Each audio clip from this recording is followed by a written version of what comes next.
नमस्कार, आप देख रहे हैं देश का number 1 news channel news 18 India और मैं हूं आपके साथ अंकिता दुबे। और इस वक्त हम मौजूद है रबुपुरा गांव में। ग्रेटर नोएडा का ये वो गांव है जो कि आज सुर्खियों में है। न सिर्फ दिल्ली, नोएडा, दिल्ली एनसीआर बल्कि पूरा देश आज इस गांव को जान रहा है, क्योंकि दरअसल यहाँ कहानी शुरू होती है दोस्ती, गेम प्लेयर, इकरार, प्यार, सरहद के पार और उसके बाद एक पाकिस्तानी मूल की महिला 7 समंदर पार करके आती है हिंदुस्तान। एक सचिन नाम के जो शख्स था उसके प्यार में पड़कर, ऐसा सीमा हैदर की ओर से दावा किया जा रहा है। सीमा हैदर पहुंचते यहाँ अपने 4 बच्चों को लेकर और इस घर में आकर ठहरती है। वो दुबई से नेपाल के रास्ते होते हुए इस घर में पहुंचती है। ये सचिन का घर है। फिलहाल ये घर अंदर से बंद कर दिया गया है और आपको बताएं इसकी दरवाजे हमने खुलवाने की कोशिश की, लेकिन कोई बाहर नहीं आया अभी तक। और वो इसलिए बाहर नहीं आया क्योंकि अभी तक जांच एजेंसियां लगातार जांच कर रही हैं और ऐसे में जो परिवार वाले हैं वो कोई भी सवाल का जवाब देने से बचते हुए नजर आ रहे हैं। देखिए, सीमा हैदर पाकिस्तान से जब आई है तो इसी घर में रुकी है और ये वो गली है। और हमने गली के लोगों से जब बात करने की कोशिश की थी तो यकीन मानिए हर कोई भौचक्का था। हर कोई ये कह रहा था ये कहानी कैसे शुरू हुई, कब वो आई यहाँ पर और किस तरीके से वो यहाँ की बहू बन गई, किसी को अंदाजा भी नहीं था। लेकिन जब से ये प्रेम कहानी सुर्खियों में आई है तब से सनसनी मच गई है। पहले तो प्रेम कहानी होने की वजह से सबने इसकी बहुत सराहना की कि हिंदुस्तान और पाकिस्तान के जो रिश्ते हैं वो शायद सुधरते हुए नजर आएंगे। लेकिन जब कड़ियां खुलनी शुरू हुई, जब परतें खुलनी शुरू हुई कि सीमा हैदर किस तरीके से अपने बच्चों को लेकर यहां पहुंची है, क्या वो जरिया था, किस एजेंट का इस्तेमाल किया, क्या मकसद रहा होगा, कहीं ऐसा तो नहीं है कि वो पाकिस्तानी सेना की जासूस हो, या फिर कहीं ऐसा तो नहीं है कि आईएसआईएस ने उसे भेजा हो हिंदुस्तान में किसी बड़ी साजिश को देखते हुए। वो तमाम वो सवाल हैं जिसने सीमा हैदर को अब कटघरे में खड़ा कर दिया है, क्योंकि पाकिस्तान की ओर से भी अब तमाम सवाल उठाए जा रहे हैं। पाकिस्तान से कई लोगों ने इस बात का दावा किया है कि सीमा हैदर गलत मंसूबे लेकर हिंदुस्तान में आई है और सचिन का इस्तेमाल कर रही है। वो कोई सचिन के प्यार में नहीं है। सचिन को अंत में वो धोखा ही देगी जैसे कि उसने बाकियों को धोखा दिया था। लेकिन सीमा हैदर से जुड़ी पूरे मामले से जुड़ी एक बड़ी खबर सामने आ रही है कि अब एटीएस जो पहले ही सीमा हैदर से 2 दिन लगातार पूछताछ कर चुकी है, सीमा हैदर से पूछताछ करते हुए तमाम ऐसे सवाल थे जो कि पूछे गए हैं उससे, और उसमें आईएसआईएस के जुड़े जो कोड वर्ड्स हैं वो भी सीमा हैदर से पूछे गए हैं। मसलन फूफी और फल जैसे शब्दों का इस्तेमाल किया गया और पूछा गया कि क्या फूफी और फल जैसे शब्दों का इस्तेमाल सीमा हैदर की ओर से सचिन से बातचीत करने में इस्तेमाल किया गया था। दरअसल आपको बताएं कि आईएसआईएस में फूफी का इस्तेमाल किया जाता है जब कोई शख्स किसी दूसरे मुल्क के बारे में जानकारी आईएसआईएस को देता है। वहीं फल का इस्तेमाल तब किया जाता है जब कोई शख्स पैसे की लेन देन के बारे में बात करता है। तो यही वजह है कि अब आईएसआईएस एंगल से भी जुड़ी जो पूछताछ है वो एटीएस अब कर रही है। लेकिन इसी खबर पर और ज्यादा जानकारी के लिए हम रुक कर लेंगे, हमारे सहयोगी अमित सिंह भी जुड़ गए हैं। अमित, अब आतंकवाद एंगल से यानी कि आईएसआईएस एंगल से भी जांच हो रही है, क्या पूरी जानकारी? देखिए, कई घंटों की पूछताछ सीमा हैदर से हो चुकी है और यूपी एटीएस के अधिकारी लगातार पूछताछ कर रहे हैं। बीते कल भी किया पूछताछ, परसों भी किया और जाहिर तौर पे आज भी उससे पूछताछ होगी। अब जो 2 मुख्य बिंदु जिस पर अब यूपी एटीएस के अधिकारी कंसंट्रेट कर रहे हैं और 2 शब्द जिससे लगातार पूछा जा रहा है, एक फूफी शब्द का इस्तेमाल, यूपी एटीएस के अधिकारी लगातार सीमा हैदर से फूफी शब्द के इस्तेमाल के बारे में पूछ रहे हैं, और दूसरी जो शब्द है वो है फल। दरअसल आईएसआई फूफी शब्द का इस्तेमाल उन लोगों के लिए करता है जो दूसरे देश से इंफॉर्मेशन लेकर आईएसआई को देते हैं, उनके लिए फूफी शब्द का इस्तेमाल किया जाता है और फल शब्द का इस्तेमाल पैसे के लेन देन के लिए किया जाता है। तो जाहिर तौर पे जो यूपी एटीएस के अधिकारियों की अधिकारी जो है उनका शक जो है वो लगातार गहराता जा रहा है सीमा हैदर को लेकर, और जाहिर तौर पे यही वजह है कि सीमा हैदर ने नेपाल में जिन लोकेशन के बारे में यूपी एटीएस के अधिकारियों को कहा था, अब उन लोकेशन को भी वेरीफाई कराया जा रहा है। हमारे सोर्सेस ये बता रहे हैं। तो सोर्सेस हमारे बता रहे हैं कि लगातार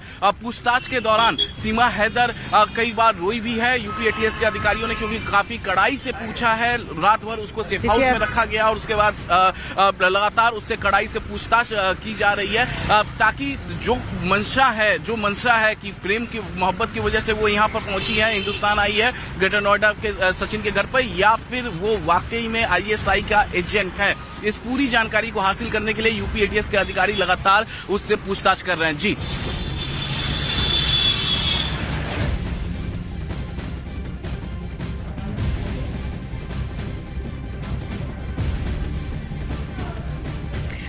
तो सुना आपने किस तरीके से कोड वर्ड्स का इस्तेमाल सीमा हैदर द्वारा किया जा सकता है और इसी के मद्देनजर यूपी एटीएस लगातार इन कोड वर्ड्स के लिहाज से भी पूछताछ कर रही है। लेकिन इस वक्त हम मौजूद हैं रबूपुरा गांव में, जो कि सचिन का घर है। सचिन वो शख्स जिसके प्यार में सीमा पड़ती है और 7 समंदर लांग के कहा जा रहा है कि वो इस घर में रहने के लिए चली आती है। ये वो प्यार का घर है उसके हिसाब से जो दावा किया जा रहा है। लेकिन अब जांच एजेंसियों के सवाल के वो घेरे में इसलिए आ गई है क्योंकि तमाम तरह के सवाल हैं जो उठ रहे हैं इस वक्त, और सवाल इसलिए भी उठने लाजमी है कि एक महिला किस तरीके से दुबई होते हुए नेपाल पहुंचती है और नेपाल के बाद 4 बच्चों को अपने साथ में लेकर यहां पर चली आती है। वीजा और तमाम तरह की टेक्निकलिटीज है उन्हें क्रॉस करते हुए अकेले आखिर ऐसा कैसे हो गया? क्या महज ये प्यार ही था या प्यार से इतर कुछ और भी था? कोई बड़ी साजिश तो नहीं थी? और इसी बात का पर्दाफाश करने के लिए, इसी बात का सच जानने के लिए एटीएस और तमाम जांच एजेंसियां जो हैं वो पड़ताल कर रही हैं। लेकिन इसी खबर से जुड़ी एक और बड़ी अपडेट आपको बता दें कि यूपी एटीएस लगातार 15 घंटे से पूछताछ कर चुकी है, 15 घंटों तक लगातार पूछताछ कर चुकी है सीमा से भी, साथ साथ सचिन से भी। और अब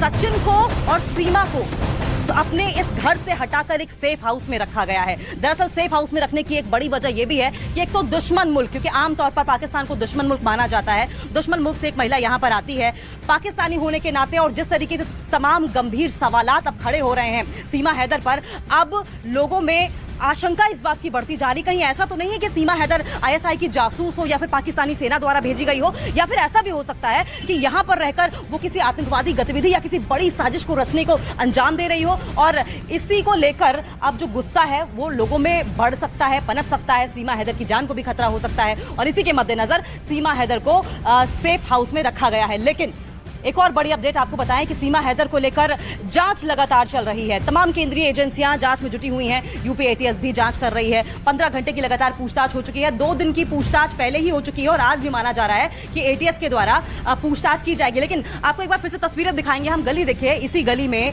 सीमा हैदर का घर एक तरीके से है, क्योंकि सीमा हैदर का घर हम इसलिए कह रहे हैं क्योंकि वो सचिन के साथ शादी कर चुकी हैं। ऐसे में इस वक्त उनकी पत्नी कहला रही हैं और दरअसल ये सचिन का घर है। यूपी एटीएस के साथ साथ उस पर तमाम केंद्रीय एजेंसियों की नजर भी है। सीमा हैदर से लगातार 2 दिन तक पूछताछ की गई। सीमा हैदर से करीब 15 घंटे तक सवाल जवाब का दौर चला और इस दौरान सीमा से कई सवाल पूछे गए, लेकिन सीमा सवालों से बचती हुई नजर आई। कई सवालों के हालांकि जवाब भी दिए, लेकिन जांच एजेंसियों को शक है कि सीमा हैदर ने जो जवाब दिए हैं वो पूरी तरह से फर्जी हैं। फिलहाल सीमा को यूपी एटीएस की टीम ने नोएडा के सेफ हाउस में रखा है। इस मामले में अब आपको बताते चले कि तमाम तरह के सवाल इसलिए उठ रहे हैं क्योंकि सीमा हैदर कुछ दिनों से आके इस घर में रह जरूर रही थी, लेकिन वो दुबई क्यों गई, दुबई से फिर नेपाल क्यों आई, और नेपाल आने में उनकी किसने मदद की, एजेंट कौन रहा होगा, पैसे कहां से आए हैं, कौन सा वो जरिया बना जिससे कि सीमा हैदर यहां पे पहुंची हैं। और यहां पर पहुंचने के बाद, भारत में दाखिल होने के बाद आखिर उन्होंने कौन से संसाधनों का इस्तेमाल किया, किसने उनकी मदद की, ये तमाम तरह के सवालात हैं जिनके जवाब मिलने अब भी बाकी हैं। और यही वजह है